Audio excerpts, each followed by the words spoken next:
Hey, welcome back. My name is Ellie, and I am here to talk to you all about the techie side of business and how to make business feel simple. Today, we are covering one of my favorite tools. I'm talking all about Dubsado, why I still use it in 2025, how long I've been using it, what I love about it, and I'm going to do a little demo for those of you who are watching. So if you're listening, you will hear all about what I love about it, but you won't get the demo. First, I want to say I was a little late to the Dubsado train, if you will. I started out and I really, really liked my accounting software, and there was some project management tools in my accounting software. And so they were both fairly expensive softwares. So for a long time, I really held out against switching over to Dubsado, but I'd used it in the back end of clients' websites. I'd used it quite a lot, actually, and felt really comfortable that when it really was time to take the leap and simplify all of my systems into one place for my clients, I knew that Dubsado was where I wanted to do it.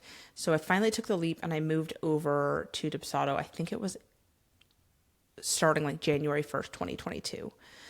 So I'm on 3 years, and I wouldn't go back. I would not go back, because even though my systems looked really slick from the outside for my clients, they were not slick behind the scenes for me and my team.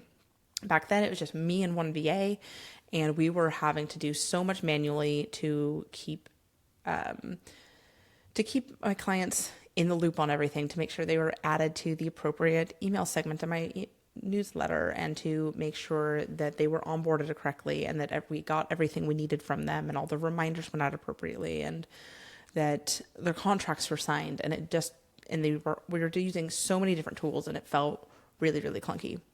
So let's get into why I still use Dubsado now after 3 years. It's a system I know backwards and forwards. Yes, there are competitors on the market. There's always going to be another software out there. But they're really well established. They're a small team. They work really hard, and their customer service is really, really good. It saves me and my team so much time. Back when we had that like sort of clunky behind the scenes process for keeping things feeling really easy for my customers, it probably took us an hour to onboard a new client. Now I can onboard a client in less than 5 minutes. The probably most important one is it allows me to create consistency with my client communication. So every single client gets the exact same message at the exact same time. Yes, there's some custom fields in there. And yes, if they are, some emails have a little bit of personalization, but the base information never changes. And it means that I never drop the ball. My team never drops the ball. Everything is communicated as it should be, when it should be. And I said that last one was probably the most important, but on the other hand of most important is it allows me to step away, knowing that if somebody wants to book a call with me, that they will not only be able to schedule in as they would be with any other scheduling tool, but that the right emails are going to go out, the right forms are going to go out, the right reminders are going to go out, and the right invoices and all of those types of things are all just happening. And I can just be tootling around doing other parts of my business, like recording this video for you. So yeah, I think between Dubsado, which if you don't know, Dubsado is a CRM. I probably should have started with that. And it manages client relationship management. So it handles, and I have other videos about this, so maybe that's why I jumped to this. I'll link one of those down below, but it manages contracts, invoicing. It manages like outgoings, reporting, client forms, client workflows, emails that go out on a regular basis. In the demo in just a moment. All right. Other reasons that I'm still using Dubsado and still loving Dubsado is that everything is branded. As a website designer, as a business owner, I find that having a really nice custom branded experience makes a world of difference. It makes people feel like they're in my brand and in my world. It also just sets me apart as far as professionalism. And like all of these things that I've mentioned so far set me apart as far as professionalism. I have other clients that I've set up Dubsado for who weren't using it before, and it just makes them feel like they're a real business owner because all these things are happening and they all are at that like next level of professionalism and communication and streamlined, and they feel like a real business owner. So I love having everything in one place. Like I said, it has all of those tools and systems that I used to have to piecemeal together in one place, and it scales with my business. So when I started with Dubsado, it was just me and one other VA. Dubsado scaled with me from now I have 2 VAs, but at one point in my business, I had 5 contractors with me, when we were managing a much more hefty 2-business system going on. And it was able to help me with all of that. So that is why I use Dubsado, and I'm just going to run through real quick. I know the system backwards and forwards. It saves me and my team time. It scales with us. It creates consistency in client communication. It allows me to step away, and everything's branded. So that's the gist of it. Let's jump in to a quick demo and show you how I use Dubsado. Hey, welcome back. This is my old UK account. I have a few Dubsado accounts. I have my US account, which is what I currently use. I have my UK account, which has been being phased out since I moved. And then I also have a demo account that I use generally for these YouTube videos. But I did want to show you an account that actually has quite a lot in it. So this is the account I used to use when I was in the UK. It still has a little bit of stuff happening in it because I still have a little bit of money left in my UK bank accounts and some taxes to pay this year. Dashboard that kind of has this toolbar down the side of it. It also has, you can edit this and set your financial goals for a month or the year. It's also got any open invoices, any recent tasks that need to be done, and a revenue indicator seeing how you're doing month on month. It's also integrated to your calendar so you can see what events you have coming up over the next several days, or you can set it to monthly or something like that. It also will tell you how you're performing year on year, or in any other time frame you set down here. You can also see tasks if you set them here, and these are collapsible sections. So I want to talk about how I use Dubsado. This is not a Dubsado overview. I have videos out there like that. But realistically, like when you're setting up Dubsado, where the hell do you start? Because it is such a big, deep system. So where I always start for me or any client I set this up with is down here in this section, the template section. And I start first by creating all the canned emails. And so this, you can see I have lots. I have a bunch for my systems and a bunch for my websites.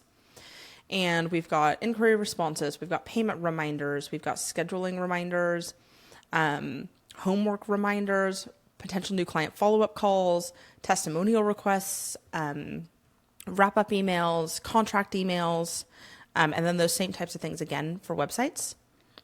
So that is where I start. If this feels intimidating to you, I have a toolkit on my website with these are completely templated. If you find this to be intimidating, I have a toolkit on my website where these same emails, I've literally taken the ones I write for me and my clients, I've templated them out for you, and they're totally ready for you to swipe, fill in the information relevant to your business, and pop them in. So that is called the Client Communication Toolkit. So it's not specific to Dubsado because you can use them in any other similar system. So once I have all the emails ready and, thinking on these types of categories, I then go up and set up my forms, and that would be my contracts. So I have contracts with my team member, my websites, systems and things like that. So I go and set up the contract and make sure all the important language is in there and the signature. I also would make sure to have at least one potential new client lead form. So finding out where people are coming from, all those types of things. And I link this in my business directly to one of my schedulers, which we'll get to. So when people schedule a discovery call with me, they have to fill out that form. And then any relevant questionnaires you might have. So in my business, quite often I will use this website design questionnaire, and they have to fill all this information out so that I can do my best in setting a website up that fits what they need. So setting up all these forms is the next thing. And then from there, what I would do is set up the packages. And so this is anything that might go on an invoice that is standardized. They are customizable once you get them on the invoice if you really want to, if you want to add a discount or something like that. But it makes it so fast to be able to set up invoices to have all of your standard offerings available here. After I do that, I set up the payment plans. And so I have two or three payment plans. I have three paying in thirds. I have paying in halves. And actually since this, I set up paying a one that's technically paying in full as well. And I set up any payment reminders I want to. I have more of these in my current system in the US. So I've set up not just payment reminders, but follow-ups and things like that if they haven't paid on time. I'll show you those. I think they're useful.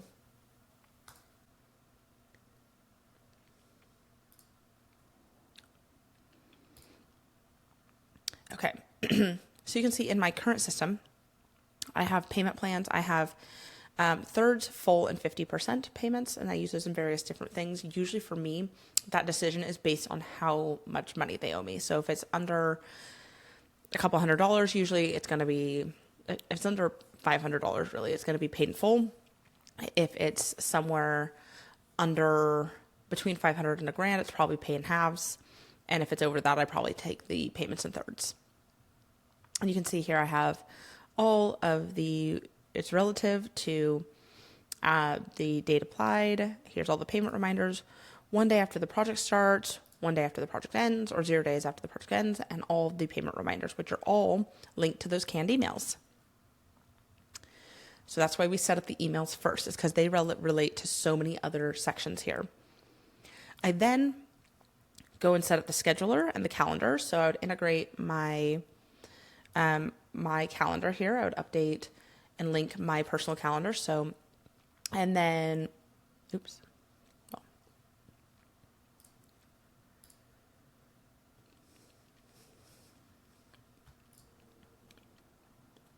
Okay. I would then go and link up my calendar in the calendar settings, and I would go and set up the scheduler. And this is going to be any type of call you want to standardize in your business and be able to have people book in for themselves. So I have my discovery call, and in here you can see I have it set up that they get that form. This is the confirmation email they receive. They receive a reminder email. They also get a specific email. Oh, this would be the email if I wanted them to send this out to remind people to actually book this call, but I don't do that. And then that's the same for all these types of them. This one here is the only one I have that I take payment for when people book it. Most of the types of calls I have people pay in advance of, they've paid for my time for a website, or they've paid for a power hour or something like that. This is the only one that people pay me straight through Dubsado. So once all of these are filled out, the scheduler, the forms, the canned emails, the packages, then we can get to the workflows. And this is something I find people struggle with a lot.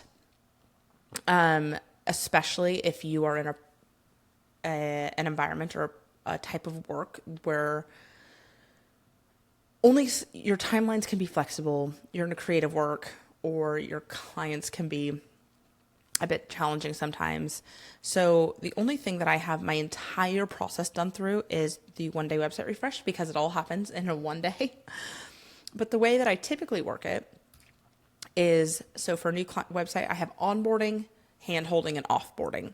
So they receive, I activate the portal immediately. They receive their contract into the portal. Then they receive an email that gives them their contract and invoice.